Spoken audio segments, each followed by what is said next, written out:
வணக்கம். பாலாவின் பார்வைகள் சேனல் வழியா உங்க எல்லாரையும் சந்திப்பதில் எப்பவும் போல எனக்கு மிகவும் மகிழ்ச்சி. இந்த வீடியோ போடுறதுக்கு கொஞ்சம் டிலே ஆயிடுச்சு. அதுக்கு நம்ம சேனலை பார்க்கக்கூடிய அந்த வியூவர்ஸ் ரொம்ப கம்மி தான். இருந்தாலும் அவங்ககிட்ட நான் சாரி கேட்டுக்கிறேன். ஏன்னா பர்சனல் ஒர்க்கில் கொஞ்சம் பிஸியானதுனால கொஞ்சம் டிலே ஆயிடுச்சு. பட் இதுக்கு மேலே நம்ம எப்படியும் சீக்கிரமாக அந்த வீடியோஸை ப்ரிப்பேர் பண்ணி போடுவதற்கு முயற்சி பண்ணுவோம். ஏன்னா நம்ம ரொம்ப இம்பார்ட்டண்ட்டான பல டாபிக்ஸை பார்த்துட்டே இருக்கோம். ஸோ அந்த வகையில் இன்றைக்கும் ஒரு சூப்பரான டாபிக் தான் நம்ம இந்த வீடியோவில் பார்க்க போகிறோம். அது என்னன்னு பார்த்தீங்கன்னா, இன்றைக்கி மார்க்கெட்டில் பார்த்தீங்கன்னா ரொம்ப ட்ரெண்டிங்காக இருக்கிற விஷயம் பார்த்தீங்கன்னா ஈவி. அந்த ஈவியை பற்றி தான் நம்ம இன்றைக்கி பார்க்க போகிறோம். வாங்க வீடியோக்குள்ளே போகலாம்.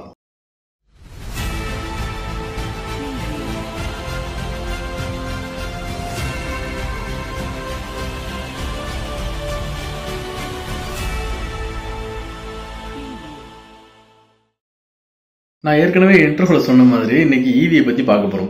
ஈவி அப்படின்னு நம்ம உடனே எலக்ட்ரிக் வெஹிக்கிள்ஸ் தயாரிக்கக்கூடிய கம்பெனிஸோட ஸ்டாக்ஸை பத்தியும் அதோட ஃபியூச்சர்ஸை பத்தியும் பார்க்க போறோம் அப்படின்னு நீங்க நினைச்சிருக்கலாம். பட் இன்னைக்கு கொஞ்சம் வித்தியாசமா, ஏன்னா அதை பத்தி நம்ம நிறைய பார்த்திருக்கோம் ஏற்கனவே. ஸோ இன்னைக்கு வித்தியாசமா ஒரு ஈவியை நீங்க வாங்க போறதா இருந்தா அதுக்கு என்னெல்லாம் நம்ம கவனிக்கணும். ஏன்னா அதுவுமே ஒரு இன்வெஸ்ட்மெண்ட் தான். நம்ம கொஞ்சம் பணத்தை இன்வெஸ்ட் பண்ண போறோம்.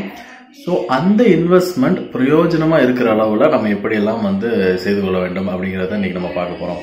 ஏன்னா இன்னைக்கு மார்க்கெட்ல பார்த்தீங்கன்னா புதுசாக ஒரு நிறைய ஈவிஸ் இருக்கலாம். பட் ட்ரெண்டிங்காக 2 ஈவி ரொம்ப ப்ராப்ளம் ஆகிட்டு இருக்கு டூ வீலர்கள் மத்தியில். அது பார்த்தீங்கன்னா ஓலாவும், இன்னொன்று பார்த்தீங்கன்னா சிம்பிள் எனர்ஜியும் தான். ஸோ இந்த 2 டூ வீலர்ஸுமே ரொம்ப அதிகமான அளவில் தயாரிக்கிறதுக்கு இருக்காங்க. ஸோ அவங்களுடைய லான்ச்சிங்கும் ரொம்ப சிறப்பாக இருந்தது. அதில் நிறைய ஃபீச்சர்ஸ் இருக்குது, நல்ல ரேஞ்ச் கொடுக்குது. ஸோ நிறைய பேர் அதோடைய ப்ரீ புக்கிங் ஆல்ரெடி பண்ணிட்டாங்க. ப்ரீ புக்கிங் அமௌண்ட்டும் பார்த்தீங்கன்னா கம்மி. ஓலா பார்த்தீங்கன்னா 499 ரூபா அண்டு சிம்பிள் பார்த்தீங்கன்னா 1947 ரூபாய் புக்கிங் அமௌண்ட். அதுவும் ரீஃபண்டபிள் அப்படின்னு சொல்லிட்டாங்க. உங்களுக்கு வண்டி வேண்டாம்னா நீங்கள் ரீஃபண்ட் பண்ணிடலாம் அப்படின்னு சொல்லிட்டாங்க. ஸோ இந்த மாதிரி ஒரு ஈஸி ஆப்ஷன் இருக்கிறதுனால எல்லாரும் நிறைய பேர் ஆல்மோஸ்ட் வண்டி வேணுமா வேண்டாமான்னு தெரியாமலே கூட நிறைய பேர் ஓகே 500 ரூபாய் தானே கட்டி வைக்கலாம் அப்படின்னு சொல்லிட்டு கட்டி வைக்கிறவங்களும் இருக்காங்க. கட்டி நிறைய பேர் வச்சிருக்காங்க. ஸோ அதில் எவ்வளோ வெஹிக்கிள் ஆக்சுவலாக டெலிவரி எடுப்பாங்கிறது அது டெலிவரி பண்ண ஆரம்பிச்சதுக்கப்புறம் தான் தெரியும். அவங்க ஒரு ரிப்போர்ட் கொடுத்தா தான் தெரியும். ஸோ அப்படி ஈவி நீங்கள் ஆர்வமாக வாங்குறீங்கன்னா நல்ல விஷயம் தான். பட் அதுக்கு முன்னாடி உண்மையிலேயே இப்போ நமக்கு ஒரு டூ வீலர் தேவையா அப்படிங்கிறத பார்க்கணும். ஏன்னா நம்ம ஆல்ரெடி ஒரு டூ வீலர் யூஸ் பண்ணிட்டு இருப்போம். அதை இப்போ தான் வாங்கியிருப்போம் மேபி. பட் ஈவிங்கிறது ரொம்ப ட்ரெண்டிங்காக இருக்காது. நிறைய பேர் அந்த டூ வீலரை சேல் பண்ணிட்டு இந்த வாங்குறதுக்கு முயற்சியிலையும் இருக்காங்க. ஸோ அப்படி வாங்கும்பொழுது நமக்கு எவ்வளோ லாஸ் அப்படின்னு பார்க்கணும். ஆப்வியஸாக ஈவி வாங்குறதுல நமக்கு ஃபியூல் காஸ்ட்லையும் அண்ட் மெயின்டெனன்ஸ்லையும் நல்ல சேவிங்ஸ் இருக்குதான். பட் இப்போ அது இம்மிடியேட்டாக அந்த ப்ரீ புக்கிங்கில் நமக்கு அது தேவையா, 1 இயர் 2 இயர் கழிச்சு இன்னும் கொஞ்சம் ஈவி பரவாயில்ல மாறினதுக்கப்புறம் வாங்கலாமா அப்படிங்கிற பாயிண்ட் ஆஃப் வியூவும் நீங்கள் யோசிக்கணும். ஒருவேளை நீங்கள் ஆல்ரெடி புதுசாக இப்போ வண்டி வாங்கியிருந்தா, இல்லை ரொம்ப நாளாக வண்டி வாங்குற பிளான் இருக்குது அப்படின்னா நீங்கள் ஈவி வாங்குறீங்கன்னா அதில் எந்த தப்பும் கிடையாது.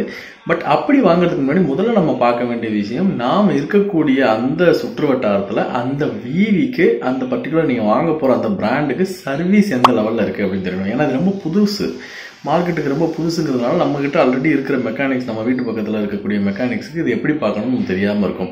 அண்ட் இதை எப்படி பிரிக்கணும்னு தெரியாமல் இருக்கும். ஒருவேளை நம்ம தவறுதலாக ஏதாவது நம்ம டூ வீலரை நம்ம நார்மலாக நம்ம மெக்கானிக்ஸ் எல்லாம் போட்டு அடிக்கிற மாதிரி ஏதாவது அடித்தா அது பெரிய விபத்துக்கே கூட வழிவகுக்கலாம். ஸோ இதை ரொம்ப ப்ரொஃபஷனலாக ஹேண்டில் பண்ணுறவங்க தான் ஹேண்டில் பண்ண முடியும்.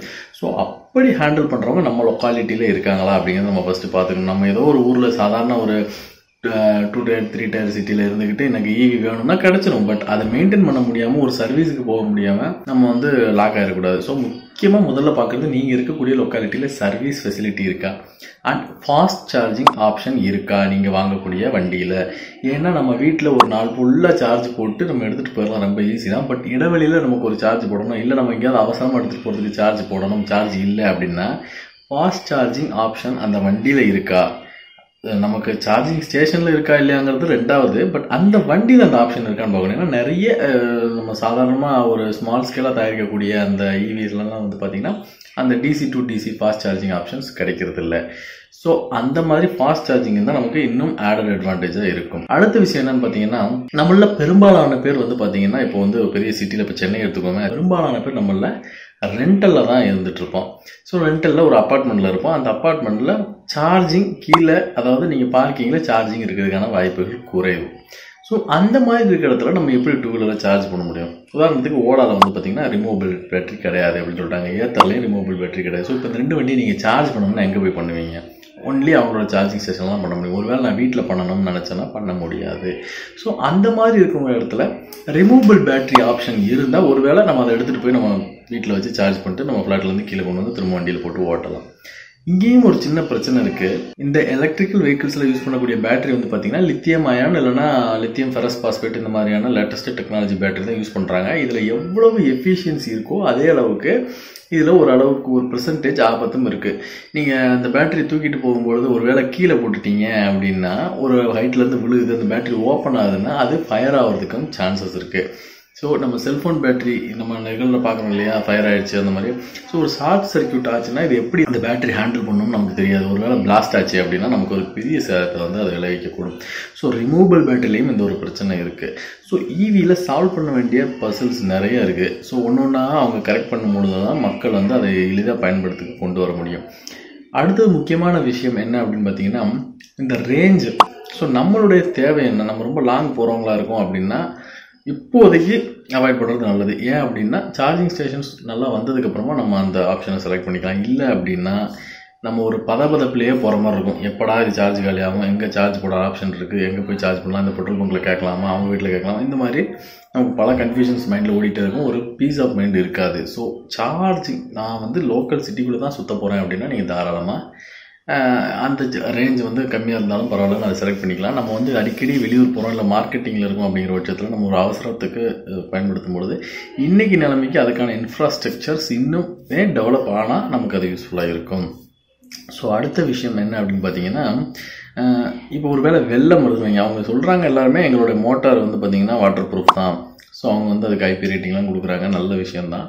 பட் ஒருவேளை வெள்ளம் வந்தால் இந்த வண்டி எப்படி, ஓகே எனிவே டூ வீலரில் பெட்ரோல் வெஹிக்கிளும் பண்ணாது இதுவும் பண்ணாது, பட் இது எலக்ட்ரிக்கலாக இருக்கிறதுனால அது ஷார்ட் சர்க்யூட் ஏற்பட்டு அதனால் ஏதாவது நமக்கு பாதிப்பு ஏற்படுமா அப்படிங்கிறதையும் நம்ம வந்து தெளிவாக தெரிஞ்சுக்கணும். ஏன்னா நான் இது வரைக்கும் விசாரித்த வரைக்கும் ஆகாது அப்படிங்கிற கொஸ்டின் மட்டும் தான் வந்து வாட்டர் ப்ரூஃப்னு சொல்லிட்டு பேட்டரியும் மோட்டரையும் தண்ணியில் போட்டு எல்லாமே நானும் பார்த்துருக்கேன். பட் அது ஒரு ரியல் லைஃப் சினாரியோ வந்தபோது தான் நமக்கு தெரியும். பட் இப்போதைக்கு அது ஒரு பெரிய பாயிண்ட் இல்லை, ஜஸ்ட் ஃபார் நாலேஜ் நம்ம வந்து இது மைண்டில் வந்து வச்சுக்கலாம் வாங்கிறதுக்கு முன்னாடி. ஏன்னா சும்மா பிளைண்டாக போய் எந்த ஈவி வேணால் வாங்க, நீங்கள் நல்ல டெவலப்டு நல்ல கம்பெனியில் வாங்குறீங்க, நல்லா ஆர்என்டி பண்ணியிருக்காங்கன்னா கண்டிப்பாக அதில் சேஃப்டியும் இருக்கும். அந்த மாதிரி வண்டியை வாங்குறது நல்லது.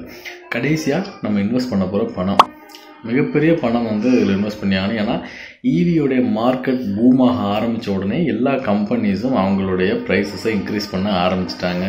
ஈவன் கவர்மெண்ட்டுடைய சப்சிடி இருக்கும் பொழுதே ஒருவேளை கவர்மெண்ட் சப்சிடியை வித்ட்ரா பண்ணால் இந்த வண்டியோட ப்ரைஸஸ் எல்லாம் எங்கேயோ போய்விடும்.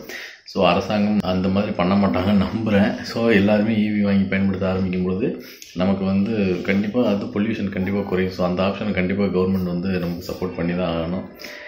கடைசியாக இது ஒரு சஜஷன் கூட சொல்லலாம்.